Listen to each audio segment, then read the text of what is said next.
பணக்காரர்கள் ஏராளமாகி விட்டார்கள், ஏழைகள் அது மாதிரி ஆயிட்டாங்க.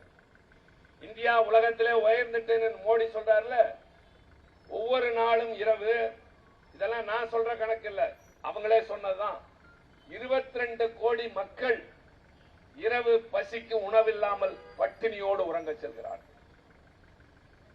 82 கோடி பேர் இலவச அரிசி கிடைக்குமா அப்படின்னு நிக்கிறாங்க 140 கோடி மக்கள்கிட்ட. இதுதான் இந்த நாட்டினுடைய பொருளாதார நிலைமை. ஆனா அவங்க என்ன பண்ணாங்க, உங்கள்கிட்ட இருந்து பணத்தை மெல்ல மெல்ல மெல்ல தந்திரமா வசூல் பண்ணாங்க. நமக்கே தெரியாம நம்ம பையில இருந்து எடுக்கிறதுக்கு பேர் தான் வரி வசூலிக்கிறது. அதாவது ஒரு மலர்ல இருந்து வண்டு தேன் எடுக்கும் பாருங்க, பறந்து வர்றதுதான் தெரியும், திருப்பி பறந்து போறதுதான் தெரியும். ஆனா அந்த மலர்ல இருந்து அது வண்டு தேன் எடுத்துட்டு போயிடும். அது மாதிரி இவங்க நைஸா வாங்கிட்டாங்க. எப்படி வாங்கினாங்கன்னு சொல்றேன். பெட்ரோல், டீசல், கேஸ் இது மட்டும் மோடியோட ஆட்சியில 108 தடவை வசத்தப்பட்டிருக்கு. இப்ப கடைசியா தேர்தல் அப்பதான் 100 ரூபாய் குறைக்கிறேன்னு போய் ஒரு ஏமாற்று வேலை பண்ணாங்க. 108 தடவை வசதி என்ன விலைக்கு வந்திருக்கு? மன்மோகன் சிங் பிரதமரா இருந்த போது 1 லிட்டர் பெட்ரோல் 60 ரூபா, இன்னைக்கு 100 ரூபா. அன்னைக்கு கேஸ் 500 ரூபா, இன்னைக்கு 1000 ரூபா.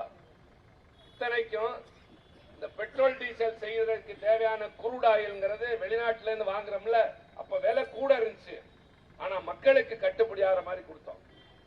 இப்ப விலை குறைவா இருக்கு, ஆனா இவங்க மக்கள்கிட்ட இருந்து அதிகம் வாங்குறாங்க. சரி, வாங்கி அந்த பணத்தை என்ன பண்ணாங்க அப்படின்னு கேட்டீங்கன்னா அங்கதான் விசேஷம்.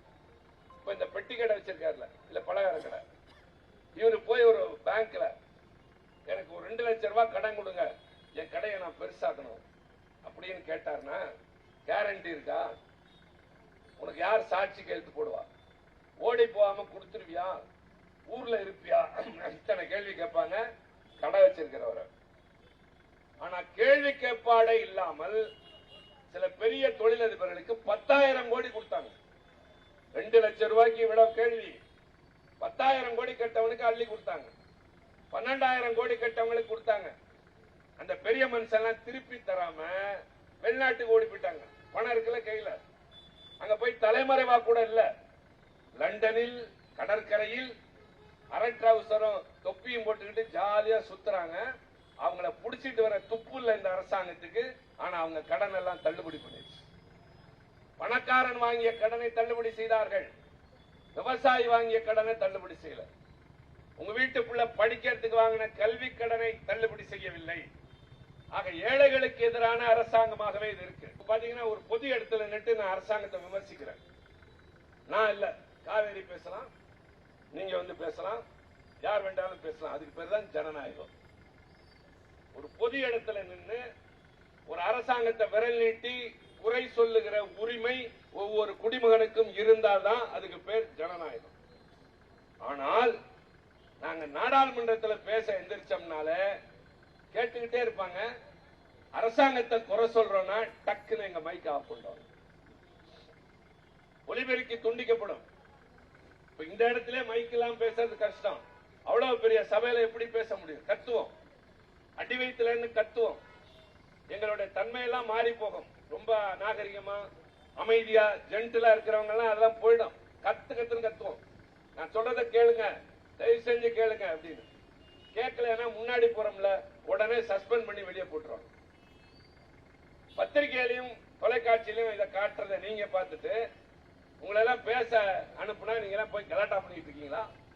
பாராளுமன்றத்தை முடக்குறீங்க, மக்கள் வரி பணத்தை வீணாக்குறீங்க, பொறுப்பு இல்லாத எதிர்கட்சின்னு எல்லாரும் பேசுறீங்க. உண்மை அது இல்லமா? நாங்க நியாயத்துக்கு போராடணும், அரசாங்கம் செய்யற தவறை சுட்டி காட்டணும். அவங்க எங்களுக்கு தண்டனை தான் கொடுத்தாங்க, நாங்க அதையும் தாங்கிட்டு வந்துதான் உங்க முன்னாடி நிக்கிறோமே தவிர நாங்க தப்பு பண்ணல. நாடாளுமன்றத்தை முடக்கல, அவங்க தான் ஜனநாயகத்தை பறிச்சாங்க. எங்களுக்கு பேச அனுமதியே கொடுக்கல. நான் கூட ஒரு தடவை சொன்னேன், எல்லா அமைச்சரும் இருந்தாங்க, நிர்மலா சீதாராமன் இருந்தாங்க, அமித்ஷா இருந்தப்பே சொன்னேன், நாங்க ஆளுங்கட்சியா வரோம், உங்களை எதிர்கட்சியா உட்காந்து வச்சு நிறைய நேரம் தரோம், எங்களை நீங்க பேசி பாருங்க அப்படின்னு சொன்னேன். நான் அந்த அளவுக்கு நீங்க நம்பிக்கையா? நாங்க ஆமா 2024 நாங்க தான் ஆட்சி அமைக்க போறோம் அப்படின்னு நாங்க உறுதியா சொன்னோம். அந்த அளவிற்கு இன்றைக்கு மக்கள் நொந்து போயிருக்கின்றார்கள். செய்திகளை உடனுக்குடனும் துல்லியமாகவும் தெரிந்து கொள்ள சப்ஸ்கிரைப் பண்ணுங்க.